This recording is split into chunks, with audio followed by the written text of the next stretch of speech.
के इतिहास में जितनी संख्या में मिखाइल टी कालिशनिकोव की प्रसिद्ध हमलावर राइफल AK-47 का उत्पादन हुआ है, कोई दूसरी पैदल सेना राइफल इस संख्या के आसपास भी नहीं पहुंचती है। अनुमान लगाया गया है कि AK फैमिली की लगभग 10 करोड़ राइफलें 1 दर्जन से भी ज्यादा देशों द्वारा बनाई जा चुकी हैं।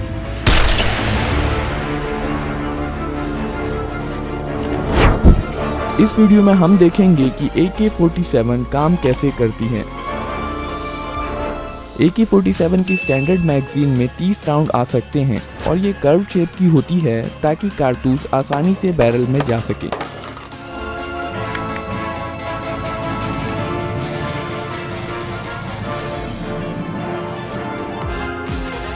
शूटर फ्रंट और रियर साइड की मदद से निशाना लगाता है।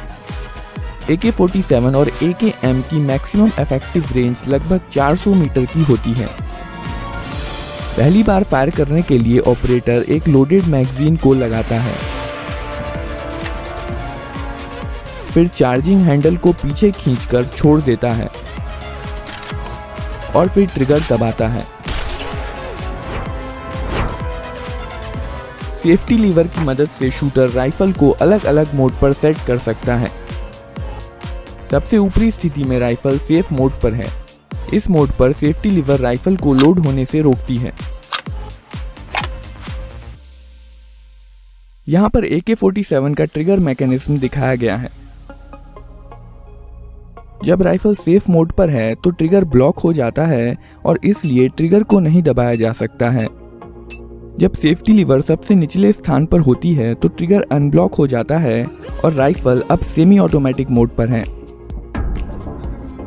जब ट्रिगर दबाया जाता है तो हैमर मेन स्प्रिंग के दबाव में फायरिंग पिन पर चोट करता है। फायरिंग के बाद बोल्ट कैरियर पीछे आता है और हैमर को पीछे धकेल देता है। डिस्कनेक्टर हैमर को पकड़ लेता है। बोल्ट कैरियर रिकॉइल स्प्रिंग के कारण अपनी पहले वाली स्थिति में चला जाता है, जबकि हैमर डिस्कनेक्टर में फंसा रह जाता है। जब ट्रिगर रिलीज किया जाता है तो डिस्कनेक्टर हैमर को छोड़ देता है, पर तुरंत ही हैमर ट्रिगर में अटक जाता है और अब राइफल फिर से फायर करने के लिए तैयार है। इस प्रकार सेमी ऑटोमेटिक मोड में एक बार ट्रिगर दबाने पर राइफल एक ही राउंड फायर करती है।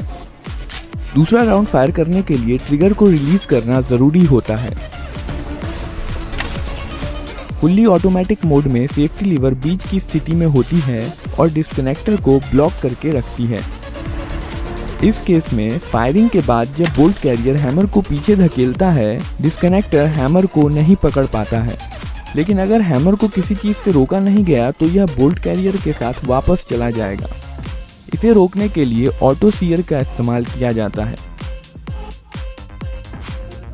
बोल्ट कैरियर के वापस लौटते समय ऑटो सीयर हैमर को रोक कर रखता है।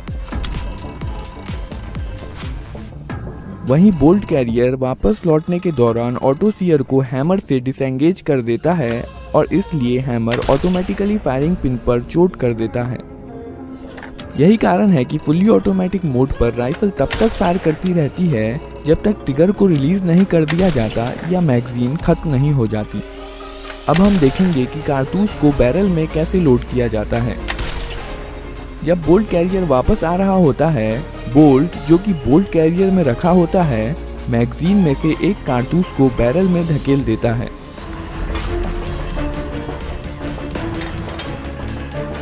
कारतूस का पिछला हिस्सा बोल्ट में लगे एक्सट्रैक्टर में फंस जाता है।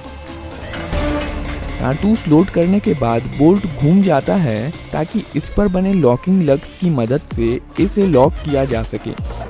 अब बोल्ट पीछे की ओर नहीं जा सकता है और फायरिंग के दौरान अपनी स्थिति में मजबूती के साथ बना रहता है।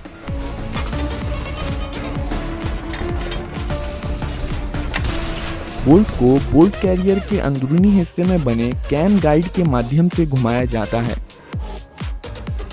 बोल्ट कैरियर के आगे जाने पर बोल्ट लॉक हो जाता है और पीछे आने पर वापस अनलॉक हो जाता है।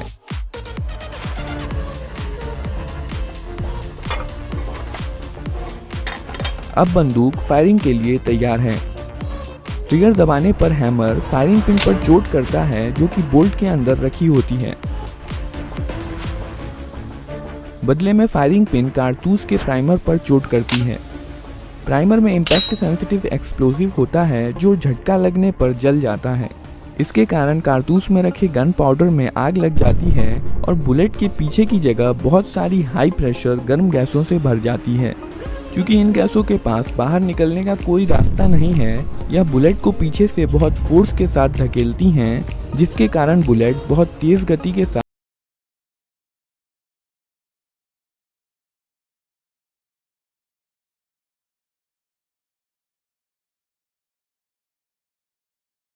होती हुई गैसें गैस पिस्टन को पीछे की तरफ धकेल देती हैं।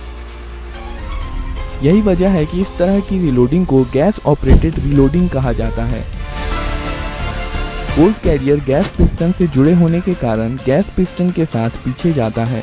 पीछे जाते समय कैम गाइड बोल्ट को घुमा देता है, जिससे यह अनलॉक हो जाता है। अब बोल्ट कैरियर के साथ पीछे जा सकता है। खोखा एक्सट्रैक्टर की मदद से पीछे आता है और इजेक्टर इसे बाहर निकाल देता है।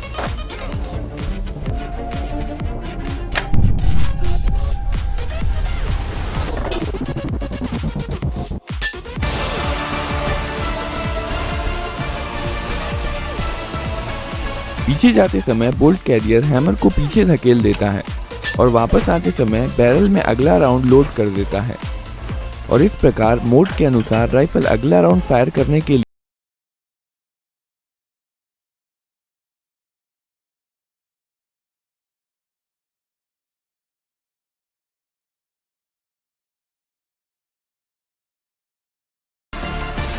कठोर परिस्थिति